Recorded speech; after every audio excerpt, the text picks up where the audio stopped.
Revenge on my cheating fiance was bad, but the karma was brutal. Part 1. This happened to me about 1999-2000, when I was 19-20 years old. My friend told me that this was the juiciest revenge karma he's ever heard of, and that I should post it here. If you've ever been cheated on by someone you love, this is for you. Sorry in advance for the wall of text, but this is the emotionally eviscerating kind of revenge and karma, and for that reason I felt the details were important. I was single after 5 years with my then boyfriend, and had finally mustered the courage to tell my junior high school crush, let's call him DN Duchenozel, about the candle I'd been holding for him for the past 7 years, ever since the first time we met. I was still somewhat new to the Pacific Northwest after leaving my home of Alaska, and figured, well, he's in Alaska and I'm here, and never moving back, so I might as well let the unspoken thing be spoken, get the answer I'm sure is coming, and move on with my life. I was pretty sure that once I laid down all the cards, he wouldn't have wanted to be friends with me anymore, or would have said something like, I am not into you that way. I was expecting, at most, an awkward conversation with him that may have explained my behaviors over the years I had known him. Much to my surprise, he reciprocated my expression of sincere love. DN and I had been friends for all that time, and though I never dropped hints to him about it, I did tell my closest friend at the time. He and I even kissed once during our first school year together, and even though I wanted to, I did never press the issue or pursue him further, giving him the chance to take the lead, which he didn't. His words to me were poetic and so full of promise, including him saying how I always had a thing for you and never knew how to approach you, and I was so afraid you would reject me and I'd be humiliated, and so on. The same kind of stuff I had told him. 7 years later, having not the slightest clue that he was going to react that way at all, it made me question my decision about never moving back. I mean, never? After the phone call professing love for each other, that word never seemed so extreme. If I relaxed that decision, maybe I could have the opportunity for the relationship I had wanted for so long. I had a really great perk with a family member who was a pilot, and was able to fly on a buddy pass standby ticket pretty often. So I decided to fly up to Alaska every couple of weeks to see DN. Once the news got around, everyone in our circle of friends would exclaim, OMG, you plus DN. I always hoped you two would end up together, you are the perfect couple. I thought it was super cheesy and romantic, but it actually felt validating and nice because that was what I had envisioned and hoped people would say about us. I was always very careful to avoid dating or even flirting with anyone I went to school with, for the sake of avoiding interpersonal drama and gossip at school, which would have disrupted so much more than my education. After several months of traveling to see him every couple of weeks, he asked me to marry him. I said yes, and then without hesitation, started planning to move back to AK to be together and start our life there in our hometown. I made my plans for the move, packing up all of my belongings and parcel shipping everything I owned. Thankfully it wasn't much, because I was still so young and didn't own any furniture. DN and I were going to live together at his place, where he had a roommate, let's call him Bicycle Man BM, who I will never forget, and the reason why is coming up. In the scant number of days before my final flight back up to Anchorage, I started feeling kinda icky and gross, and after several days of that, followed my intuition and took a pregnancy test. I found out I was pregnant. And I was so overjoyed that I called him one evening to tell him about it. There was already a party going on at his place. I spoke with DN briefly and said, I have some news I want to share with you, and he said, but first I have to tell you about this really cool artist chick. And he told me about this girl who came to the party, let's call her Thought Yes, a terrible nickname used only because I am too lazy to think of a better acronym, and it made me laugh when it first occurred to me. I was irked by the way he was talking about her, and realized this is not the time for a big reveal. I think I said to DN something like, don't do anything you'll regret. He asked me to call him later on to tell him whatever the news was, so I said I would, and then I did. Hours later, whoever answered the phone said that DN was there, but couldn't come to the phone right now. I had this awful stomach-sinking feeling, because I already had an intuitive feeling about what was happening. DN never called me back that evening. I called him the next morning, no answer. I was heartbroken. That evening I finally got to talk with him and reminded him I have news, but he interrupted me to say I have to tell you something, and my stomach sinking feeling was now turning to nausea. He admitted that he cheated on me with thought, all while the time I was trying to reach him the night before. I hung up the phone on him and threw up. He didn't call me back to ask what my news was. I called him back later on to verbally upbraid him, and all he could do was ask for forgiveness and tell me that it was a mistake, and that he still wanted me to come there. I told him there was no chance that I would marry him after that. That was not a mistake, buddy, that was a choice. I said I would be up there to get my things and then I'd be gone for good. It took every ounce of my emotional strength to verbalize my thoughts without screaming. I miscarried the pregnancy that week. Add that onto the absolute devastation that this person I had longed for after all these years didn't actually intend on a committed relationship after proposing to me. And then I had to deal with the immense pain of losing my first pregnancy. And then to top that off, I had to fly up to Anchorage weeks before Christmas, to pick up all of the stuff I had already parcel shipped there, wait for it to arrive, with nowhere else to go but Deanne's home. I had to face him and be around him, after having my heart thoroughly crushed. I knew also that all of our mutual friends, and our families, would either learn the truth, or would be told lies if Deanne tried to save face about his mistake. I didn't know Deanne to be that kind of person, but then, I didn't know him to be a cheater, either, so, all bets were off when it came to an educated guess about what course of action he would take. So I got on the plane, flew up north to Alaska, and of course, Deanne didn't remember he told me the day before that he'd pick me up at the airport. Or, he didn't think it was worth it. Whatever it was the most awful feeling to be forgotten about, and left there stranded. Even more humiliating was when an elderly couple at the airport saw me waiting alone, picked up my lost girl vibe, and asked me if I was okay, and I lost my calm demeanor, broke down in tears at the airport. I shooed away the well-meaning couple because I couldn't keep my essay together long enough to be gracious about any help they could have offered. I finally got a cab and went out to his place. Banged on the door outside and waited until I couldn't feel my fingertips anymore, and the racket finally woke up BM, who let me inside.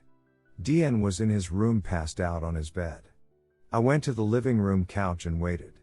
I didn't know exactly how to confront him, so I didn't. He already knew how I felt based on our phone call following his confession.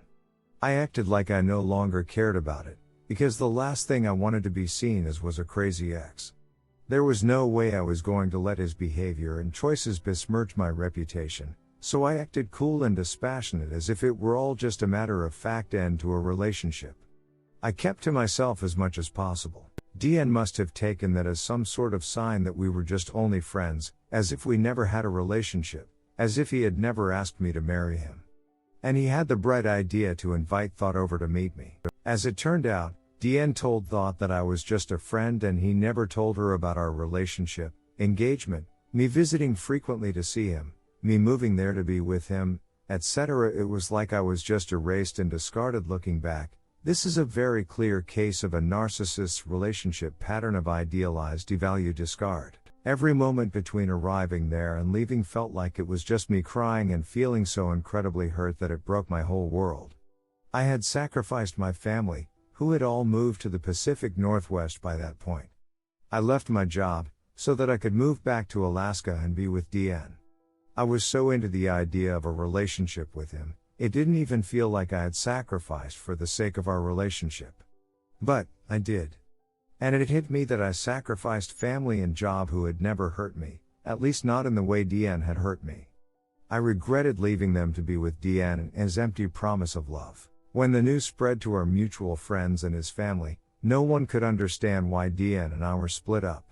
While everyone understood why I was crying and upset, no one really knew what to do with the constant stream of tears. I maintained my composure as being the not crazy ex to the best of my ability.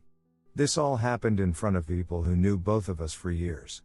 They were dumbfounded about Thought and what she was doing with Deanne.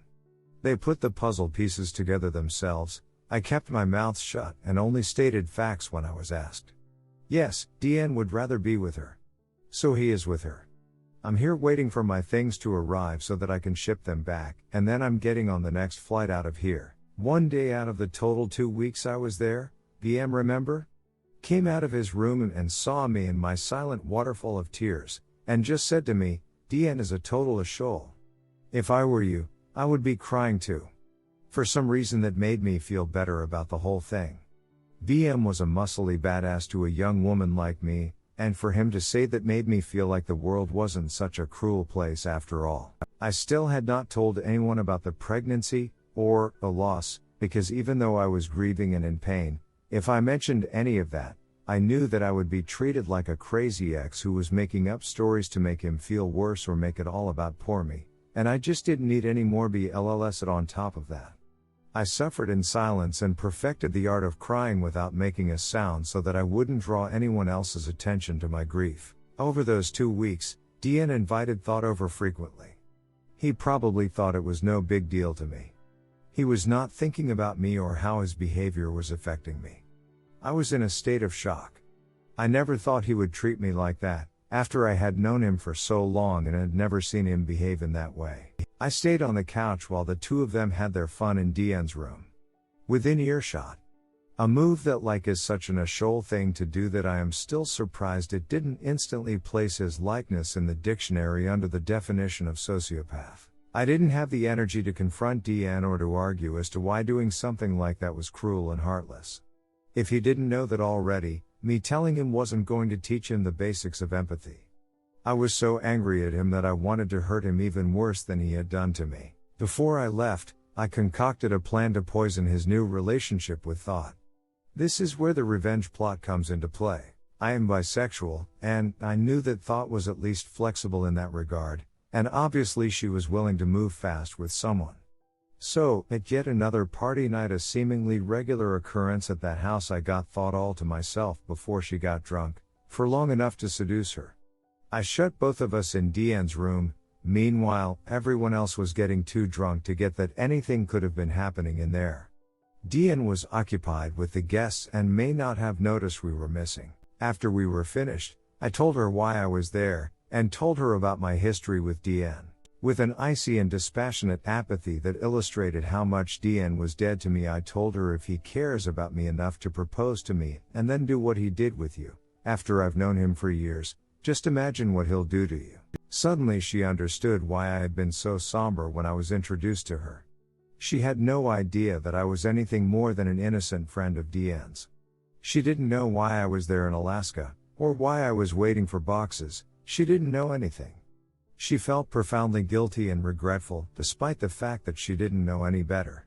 She had been deceived, and I had been too gracious to lose my cool or cause a scene at a house party or in front of anyone else, as would have been expected.